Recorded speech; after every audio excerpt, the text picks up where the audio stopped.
Well, the pipe is already perforated. They know because of these plumes that are coming up as much as 20 miles away, which the, AA now is admitting to, and they wouldn't admit to before. There's no way you can stop this because all you do is just open up that pipe even further down the line somewhere and you still get the plumes out at a distance. All right. I appreciate your call. Anything else, Andrew?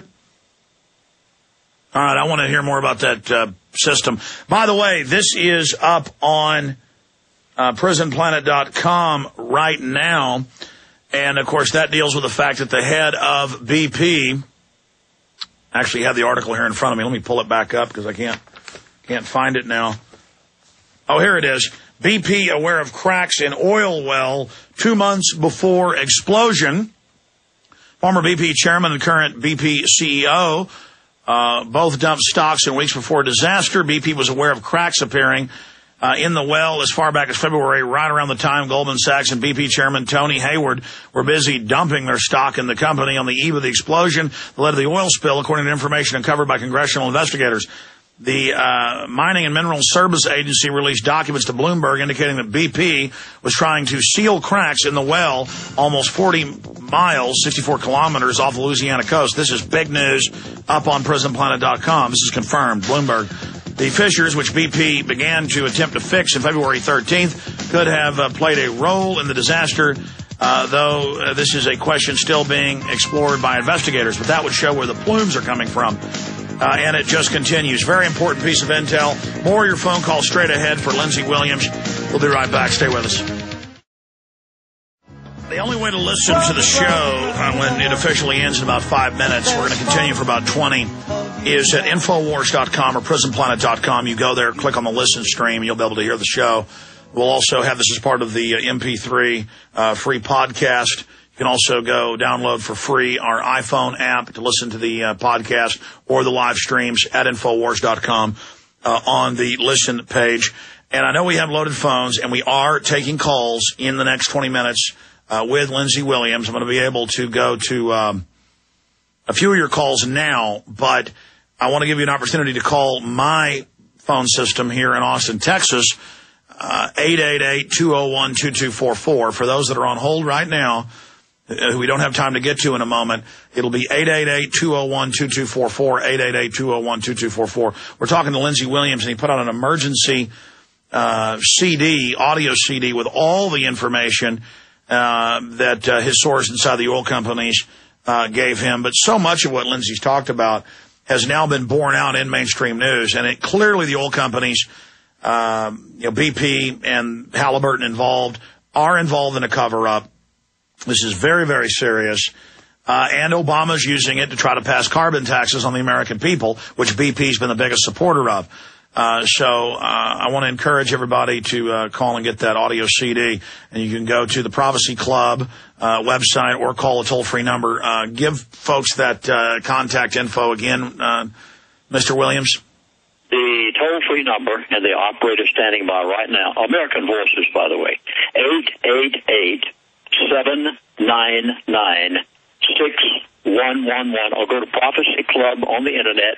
Be sure and spell that with a C, PROPHECYCLUB.com, or 888-799-6111. Now, we will be updating this documentary probably every 2 weeks. Things are happening so rapidly. And please, I beg of you, my DVDs and CDs are not copywritten. Did you? Yeah, we got to get them out to folks. Well, Lindsey, we're almost out of time. We're almost out of time here right at the end. I want to jam in some more calls. Let's talk to Grant in PA. You're on the air. Go ahead, Grant. Hi, Alex. I would like to, I have a question for Lindsey Williams, and I'd like to say that I choose not to believe that 9/11 was not an inside job just because our government says so, because it scientifically doesn't seem to make sense that the buildings could have fallen that fast just by being hit by the planes alone. I also choose not to believe that anyone has ever walked on water or come back to life after being dead for 3 days, because scientifically that's absolutely ridiculous. I'd also like to add to that I used to be a Christian myself, and I would recommend everyone listening to this. Listen, I'm going to put you on hold here. And look, I mean, I only do this maybe once or twice a week. We have a guest on, and I say I want it to be on topic if you have questions for the guest, and then people deliberately talk about anything but that. And I don't understand it. So I'm going to, from now on, I let people go. When we're on a topic, we're having a discussion on a topic, it's insanity. And you can get mad at me if you want. I mean, if you called in, Grant, on a regular day when it's just open phones and wanted to say that, that's fine. We don't screen your calls. But, I mean, it's ridiculous that other callers are left on hold so you can talk about that. James, Hunter, and others, if you want to talk to Lindsey Williams and ask him a question or make a comment about the oil spill, or you're in Louisiana or Mississippi, Florida, you've got comments. If you're having respiratory problems, we want to hear from you. 888-201-2244. We're going into an extended Infowars.com audio stream and PrisonPlanet.tv video stream coverage of the oil spill. You want it, you got it. Okay, ladies and gentlemen, we are doing about 20 minutes or so of Overdrive today. Pastor Lindsey Williams is our guest. I really appreciate him breaking his intel with us a week and a half ago here on air. He's in high demand around the country, but back with us today to give us any new developments. I want to go to Brian, Jerry, Dave, and others that are patiently holding. If you've got a comment for Lindsey Williams, a question, or you want to talk about the oil spill and Obama's response to it, and where you see all this going, 888-201-2244, 888-201-2244, and we'll get you up and on the air. Lindsey, before we go to Brian, Jerry, Dave, Dick, and others, please, any other information that you forgot to cover, or what your source told you about the oil spill, or where you see this going, anything else you haven't gotten to before we go to calls? Where I see it going, I think this is very important. They say that there's no possibility of them doing anything about this for at least 4 months. Can you comprehend a doubling what's already been done in the way of disaster taking place within the next 4 months' time? They say in order to angle drill down to attempt to put a nuclear device, if they even are willing to do it, because, and they say in order to do that, there's 4 months involved in doing it. And they haven't even started yet. So this means that you're going to have a continued process of what's taking place right now for at least that period of time. And then, as my sources originally told me, scared. I mean, I could actually hear the fear in their voices when they said the only alternative is a nuclear device. And they said, but we don't like that idea. I said, why?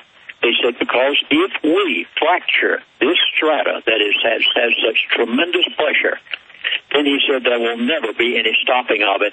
And he said, we don't even want to think about that. Well, neither do I. To never stop this oil from coming out into the Gulf of Mexico, I mean, this is unthinkable. It would be a disaster such as the world could never even imagine. All right, secondly, there is no need for any of this. None of this should have ever happened. We have on our own soil in North and South Dakota and Montana the Bakken oil reserve. It has already been put in the congressional record. The congressmen know it's there. And the only thing that is keeping this oil on the land, not in the Gulf of Mexico or in the waters, from being produced, Congress won't let them. They're crazy. I mean, it's unbelievable. It's 8 times as much oil as Saudi Arabia, 18 times as much oil as Iraq, 21 times as much oil as Kuwait, 22 times as much oil as Iran, 500 times as much oil as Yemen. We have it on our own soil, on the land. They could begin drilling any day they want to. It is not a super deep well, and they know that we have a supply, and we didn't have to do this in the Gulf of Mexico, Alex.